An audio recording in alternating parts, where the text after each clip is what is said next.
Coming up on Tekzilla, real movie rentals arrive on YouTube. Bring and browse into your HDTV, cooling off your laptop. It's summertime and the usual pile of most excellent viewer questions. Finish filling that feeder or ignore those angry birds, cause Tekzilla starts. Meow.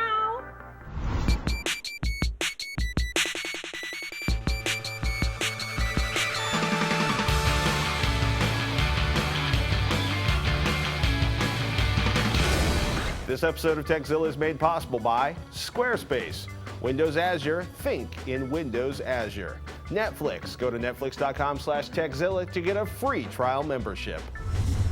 I'm Patrick Norton. I'm Veronica Belmont. Welcome to Tekzilla, hands-on reviews of the latest tech and how to make the most out of the gear you've already got. Whether you're a beginner, tech support for your friends and family, if you've got a question about tech, or the best place to get free wine in the Napa Valley, we've got an answer for you. And if we don't, we'll track down someone who does. Did you have a good Mother's Day? Yeah, I didn't get to see my mom because she lives so far away, but I did send her flowers, and I called her, and I sent her a funny e-card. It was one of those some e-cards where it says, you know, because you put up with me in all my angsty teenage years, you get a lifetime worth of tech support. Nice. Some e-cards is awesome. I love their cards. They're so funny. Our thoughts go out to everybody suffering from the continued devastation from the Mississippi flooding. It's also a strong reminder to back up your data off-site, folks. And by the way, if you're thinking about teaching your toddler how to fly a surf kite, a 1-meter surf kite can launch a 40-pound toddler in 25 knots of wind. Did you learn that this weekend? I've known how to run a surf kite for years. We actually. But did you launch a toddler? We did launch Seamus unintentionally. He was not excited about that. He was excited about it. He was a little less thrilled with the experience. No, actually, I took Sarah and Seamus to. We taught him how to ride. We took him to a climbing wall and got them lessons on how to rock climb. You should introduce, if you haven't already, you should introduce him to Kevin Rose sometime. He's an excellent rock climber. They met actually at the Maker Faire a couple of years ago. Oh, really? Yeah, Kevin taught me how to do the climbing years ago. I haven't gone recently. Is this a cat thing or is this, I don't know. That's how my cats look as they scale walls, so I'm imitating them that way, I guess. We should have a big Bay Area climbing party. That would be fun. Hey, remember Karen Thomas? She's the woman who found the thing stuffed under her car as a tracking device from the FBI. Well, if you're wondering what an FBI tracking device looks like on the inside, that tracking device, which is obtained by Wired, who partnered with iFix, our buddy Kyle, and the rest of the iFixit crew, cracked it open from the D cells that power it. It almost looks like they recycled a mag-light body to the insides of the RF transmitter. If you want to see more, check out ifixit.com. Yeah, it's totally awesome. I wonder if they're going to get like an angry letter from the Department of Justice. Whatever. And by the time you're watching this, Google will have thrown its annual I/O event. Sadly, we don't have an invite, so we'll be watching remotely and keeping an eye on our fave tech news sites like GigaOM and PCMag.com. I/O, if you're not familiar, is Google's annual developer conference, which started in 2008. Products announced at I/O include blockbuster successes like Android and some pretty big fails like Google Wave. Good in theory, not so much in practice. Yeah. Search Engine Land's Where Are They Now products announced during past Google I/O keynotes is a pretty interesting look at Google's last few years. I'm always really excited to see it. And it's kind of funny because, so, you know, it's Monday when we tape. Tuesday is when I/O starts. Today, the day before I/O started, YouTube announced that they'd be adding, quote, thousands of full-length feature films from major Hollywood studios available to rent in the US at youtube.com/movies. In addition to the hundreds of free movies available on the site since 2009, you'll be able to find and rent some of your favorite films. How much? Industry standard pricing, which I will look up in just a moment. Talk about like Sony, Universal, Warner Brothers. Check out the list of titles. Yeah, there's really good stuff. They've got Inception, The King's Speech, which I actually just saw recently, Despicable Me, some of the recent releases, along with classics or cult classics like Caddyshack, Goodfellas, Scarface, and more. You can expect additional content via YouTube Movie Extras. We can only assume that YouTube won't block them from being played on Google TV, because that wouldn't make any sense and be totally weird. And if you think Apple's the only one getting sued over tracking code, Google's in court in San Jose over location sharing in Android. So did you find anything yet? Well, Vincent Price, Theater of Blood, The Patriot, and a whole lot of Suicide Girls tours. Those are $3. Suicide Girls videos? Really? Look, Suicide Girls, Italian Villa, Guide to Living, first tour. Sand, Samurais. All right, Danica? well, we'll move on to Windows Phone 7 in the meantime. 2.0, 7.5, May 24th is the date Microsoft will reveal the next major release of Windows Phone, at least to press and analysts. Are you watching movies now? You're supposed to be concentrating. Sorry. Concentrate. You can expect Cary it to Grant, show not up. Redburn. You can expect the new version to show up on phones sometime for the 2011 holiday shopping season. Yay! Yay! Yay! Windows Phone 7.5. Yay! Or Windows Phone 7 I like 2. Windows Phone 7. It or is. Whatever. I just want to see. It's interesting. Like analysts are saying, it's going to crush everything under its feet in Windows Phone 7 in the next few years. We shall see. We shall see, indeed. Speaking of which, if you're waiting for the PlayStation Network to come back, Bloomberg quotes a Tokyo-based spokesperson for Sony that May 31st is the day, or as some bloggers have said, maybe not. In any case, the PlayStation blog says internal testing of the new network has begun, and Sony is working with a variety of outside entities to confirm with them the security of the system. We are happy and Veronica's desperate for a PlayStation fix. Leave me alone. And from the tech so far in the future, we'll probably forget about it before we can buy it in the stores. How about charging your phone while you speak? Really? Yeah, actually, PCMag.com did an article on this one. Quote, sound insulating walls near highways that generate electricity from the sounds of passing vehicles. It's all about vibrating zinc oxide wires, says South Korean researchers at the Sungkyun Kwan University Institute of Nanotechnology. Not bad. You might have to talk a bit louder than you're used to, though. Apparently, you have to speak at 100 decibels to wiggle the wires hard enough to generate a not-so-whopping 50 millivolts of juice. Very interesting. Early That's pretty tech, cool. though. Yeah, actually, can you imagine? Yeah. Every time you talk, your cell phone charges more? That's rad. Now we need to figure out how to make the browser charge more every time I look at the GPS map. Science. Yes. We love it when engineers write in to expand our explanations. So we were delighted to get Tom's response to our recent foray into explaining about whether or not you should worry about USB overcharging. Tom writes, Patrick used electrical terminology. See, I can't even say electrical terminology in the latest episode. So you had to know an engineering type would come along with some corrections. Woohoo! The proper answer to David's question is neither. Just about any charger for anything is going to be a voltage source. A voltage source will attempt to provide constant voltage, like 5 voltage for USB, no matter what current is being drawn. But in the real world, this kind of perfect source doesn't exist. The amperage rating on switch mode charges, just about every USB charger out there, is just the maximum amount of current you can draw before things get unstable, and the perfect voltage source model falls apart. Voltage starts to drop, lots of noise is added. As long as you're drawing less than that, everything is fine. There are some of the older style wall wart transformer style chargers still floating around. These are more like current sources in that they provide the rated voltage at the rated current. So if you connect a 200 milliamp load to a 500 milliamp charger of this type, then the voltage will be higher than rated. How do you know if you have this type of charger? They are big, heavy, and get hot while operating. They have their uses, but are inefficient and really shouldn't be used to charge your phone. Now, Tom has some more information. He says, so how does this make the answer to David's question neither? 1, the charger won't try to force 750 milliamps into the device, so it won't be damaged. Yes, got that part right. That's good. 2, the device won't ever draw more than 500 milliamps, so the battery won't charge faster. Bummer. But why does the iPad charge faster on the 1.1 amp charger? Because the Apple engineers designed the iPad to be chargeable on a range of input currents. They probably test the data lines on the bus to see if they're connected to a machine that speaks USB or a dumb charger.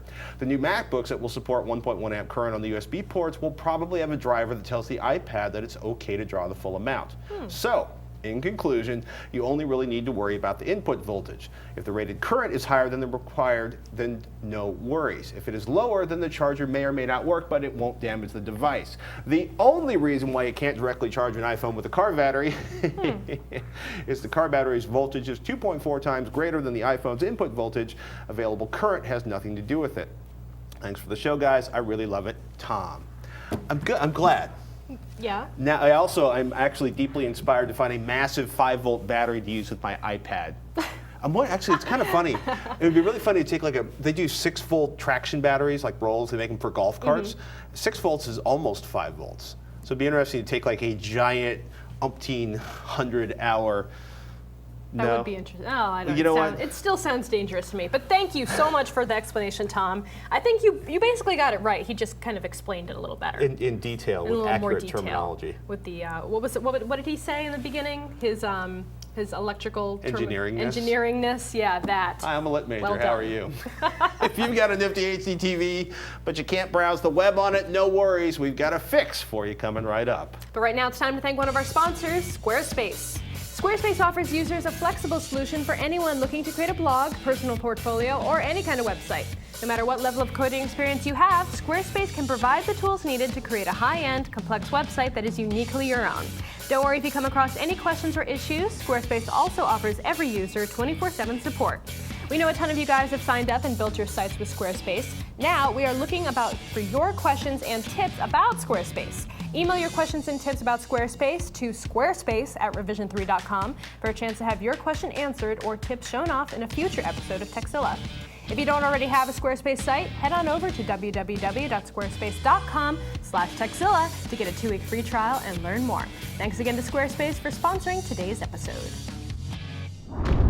Neil's looking to get the internets on his HDTV. He writes in, "Hey team, I'm extremely happy with my 50-inch plasma. My only regret is that it has no Wi-Fi capability, DLNA, nor Ethernet port.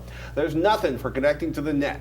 It is hooked up to a PS3 via HDMI. Interestingly, and thanks to Samsung's AllShare, I can navigate through the PS3 crossbar with the Samsung TV remote. My question is, what do you recommend for all those people with HDTVs who lack internet connectivity? How do they start surfing the net via their TV without buying a new one? Neil." Well, okay, if you just want like Netflix, Hulu, Vudu, stuff like that, buy a set-top box. You know, if you want to spend a bunch of money, Google TV is an option. You know, it's had its issues in terms of accessing websites for major television networks. There's that. But my neighbor uses it almost exclusively for browsing the web while she's on the couch. She uses the HDTV. She's been super happy using Google TV to access the web.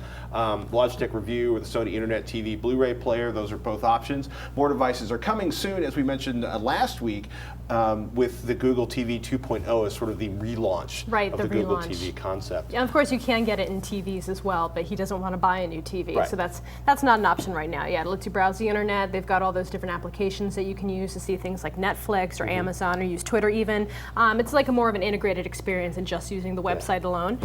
You can even use your phone to control it. We didn't include it in the letter that we just read, but he did say he wanted some way to be able to control it over his phone too. And it's kind of a step between building a home theater PC, you know, and getting your super nerd on, and something that's basically dedicated towards accessing video, like the Roku box or the Apple TV. And one thing you do have, as you mentioned, is a PS3, and you can browse the internet with the web browser. Let me grab the controller here for a second. Ugh, it was charging. So yeah, you just go into the network settings here, go down to internet browser, and you can even set up a keyboard or a mouse to control things. You don't have to use the controller like I'm doing right now. It makes it a little bit easier to do it that way. Bluetooth mouse and keyboard, right? Right. So there's all these things you can get to easily, but the easiest way is to just do something like this. Open up the Address bar? Yes, the address bar. Thank you. The place where you put that thing, and then you can type in anything you want. It's a little bit slow going. You definitely want to, if you plan on doing a bunch of browsing, take the time to track down a Bluetooth keyboard. Yeah. Somebody stole my Bluetooth keyboard. Really? Well, I'll say borrowed. Stole is such a mean word. I think you can use the USB keyboard as well too. So you don't need it to be a Bluetooth keyboard. It would be nice so you didn't have to use up all the USB ports on the PS3 at the same time. So yeah, then you just go to Google, and there you go. You get Google.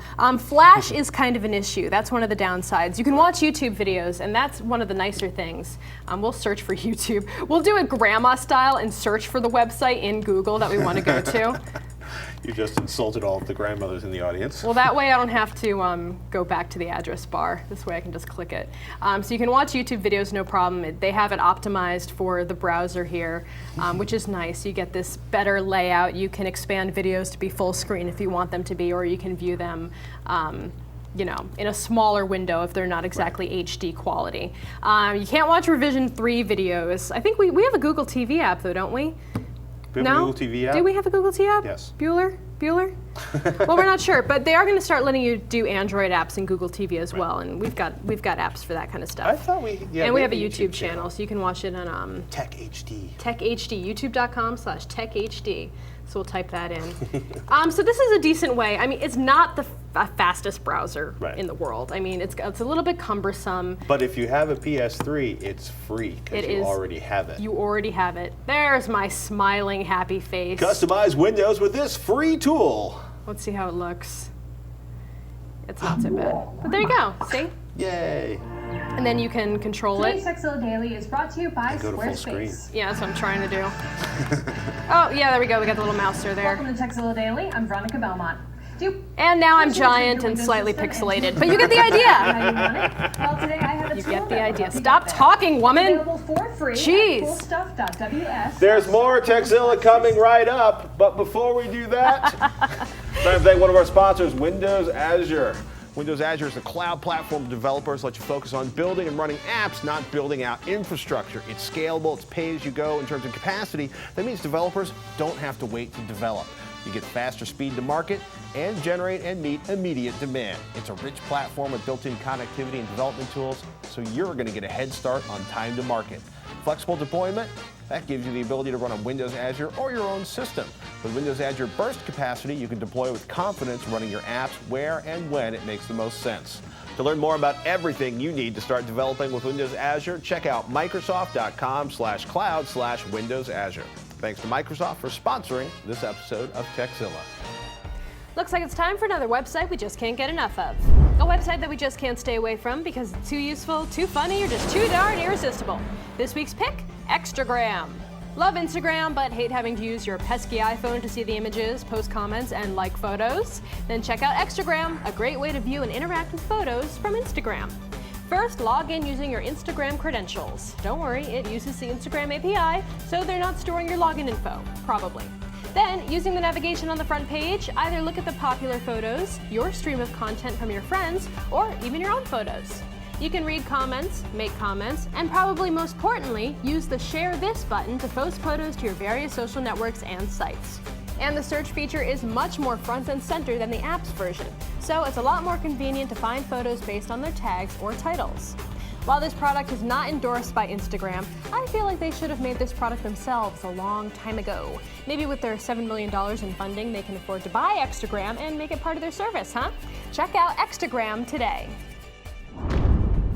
Whale writes in, great show, Veronica, I am a huge fan.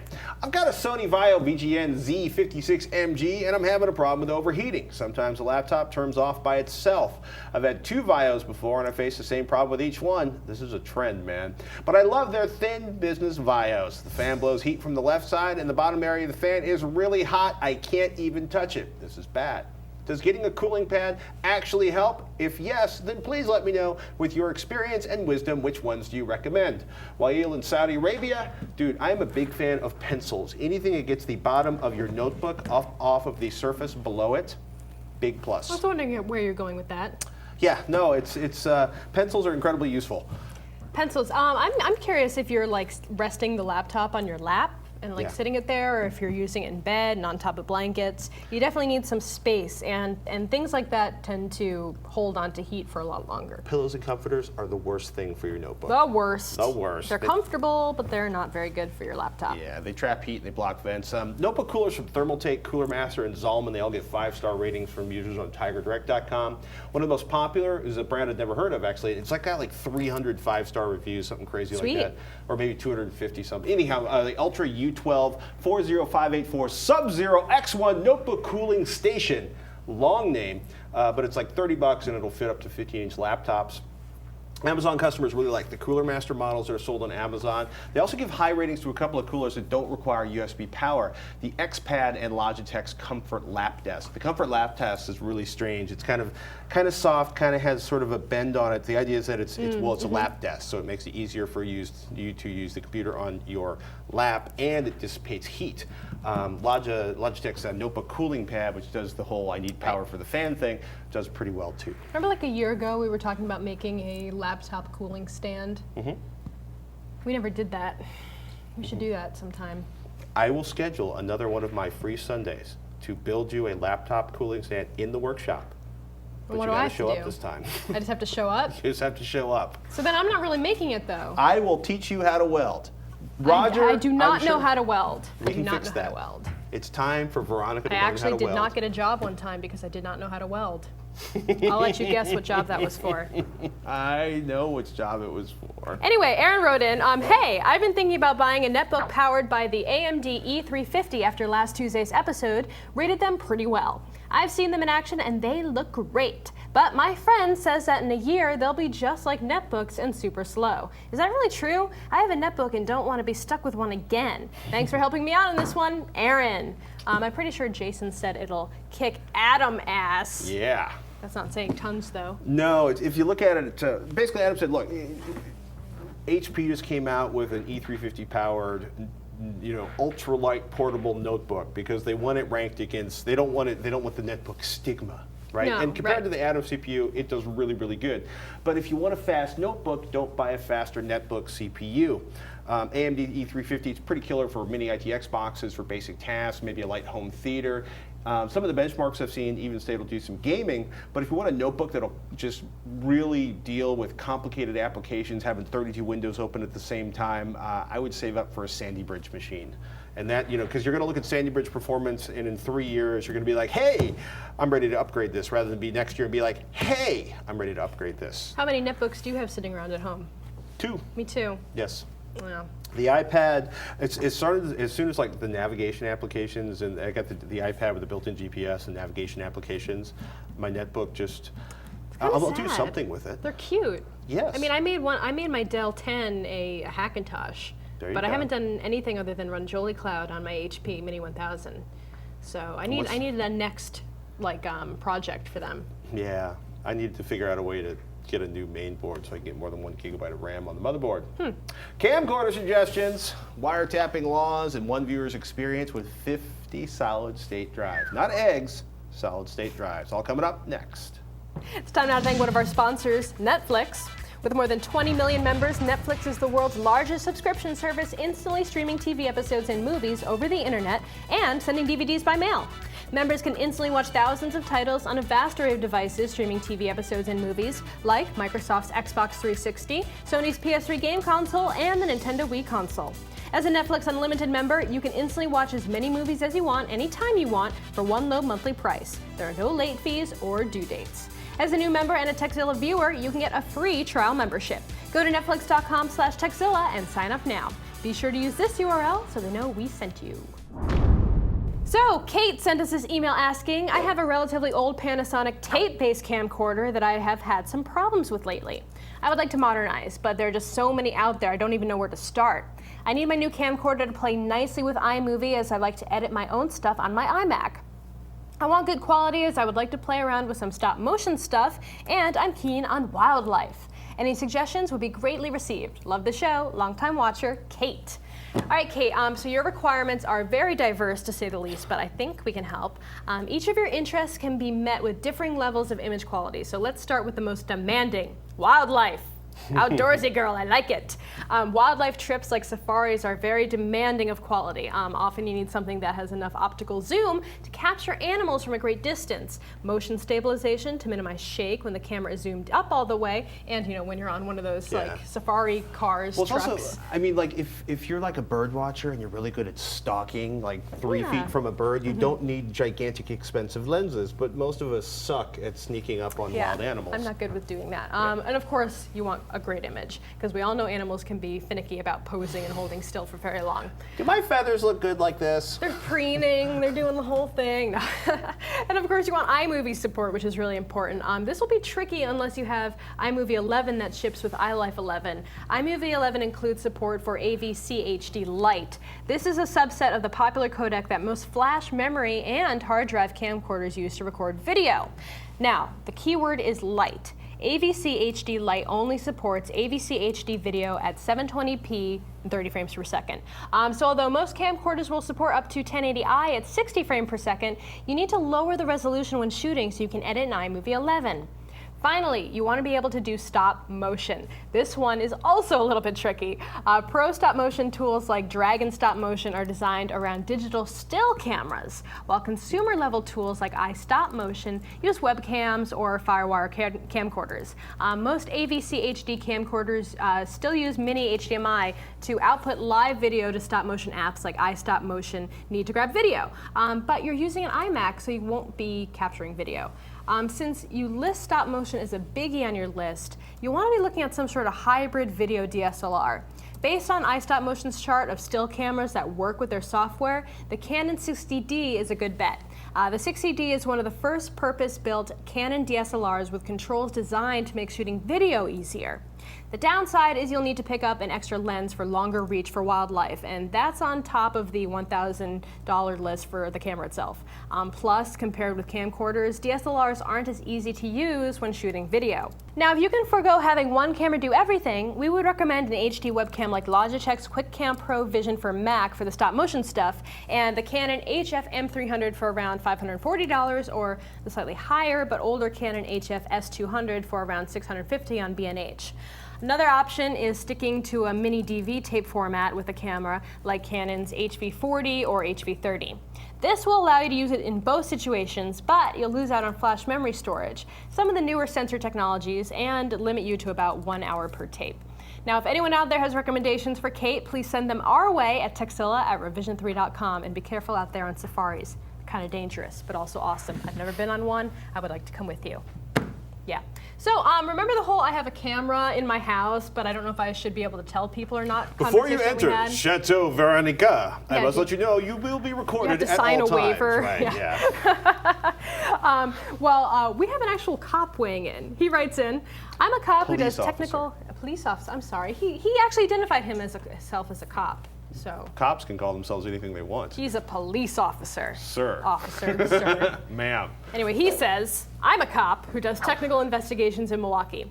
Long story short, federal wiretapping laws, Title III, come down to the concept of the reasonable expectation of privacy, which we did mention, by the way. Anyone coming into your private residence has no reasonable expectation of privacy, with the possible exception of the bathroom. Consequently, no federal wiretap laws are broken. Especially in the case of a burglar or other ne'er-do-well breaking into your home, no expectation of privacy equals no need to inform of the recording. State laws may differ slightly, but as long as the cameras are in your own home, you should be in the clear. In this economy, if the police probably don't have lots of extra time to investigate you for recording in your own home, I don't know. I know I don't have the time. The police probably aren't going to be like, we understand that you've been recording people in your home. They have better things to do, probably. Thank you for the informed opinion, Eric. That was awesome.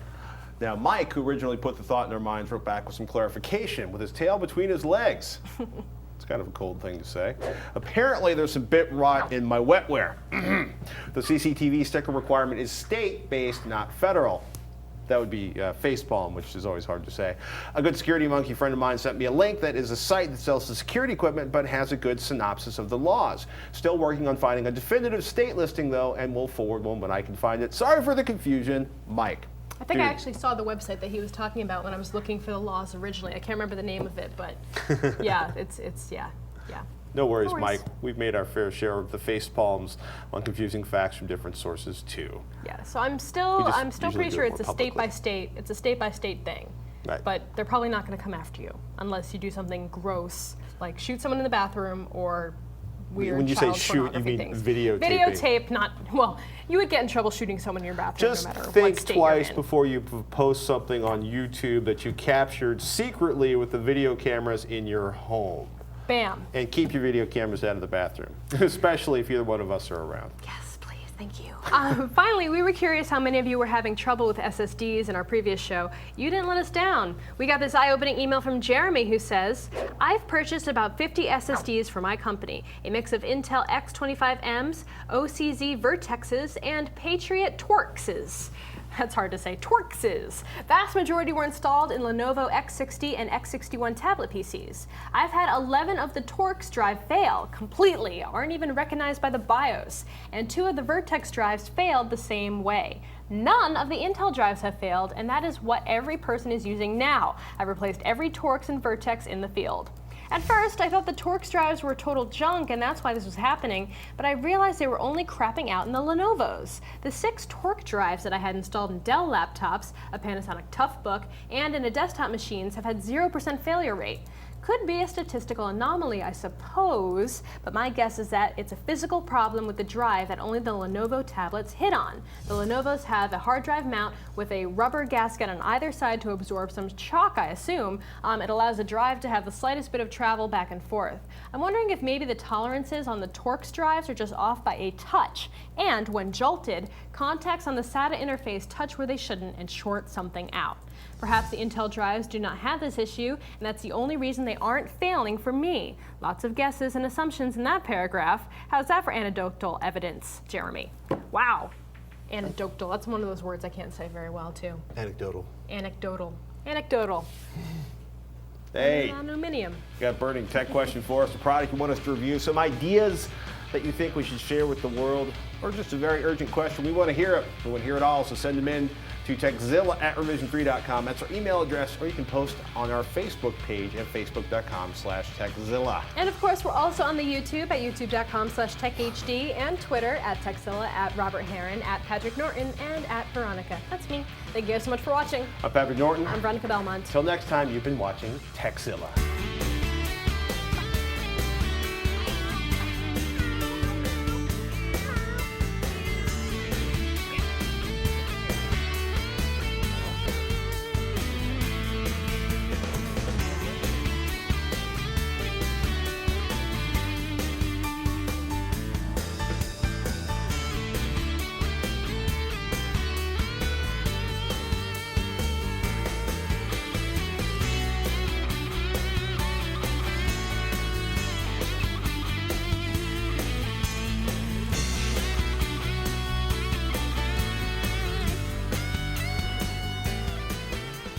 Because Tekzilla starts meow.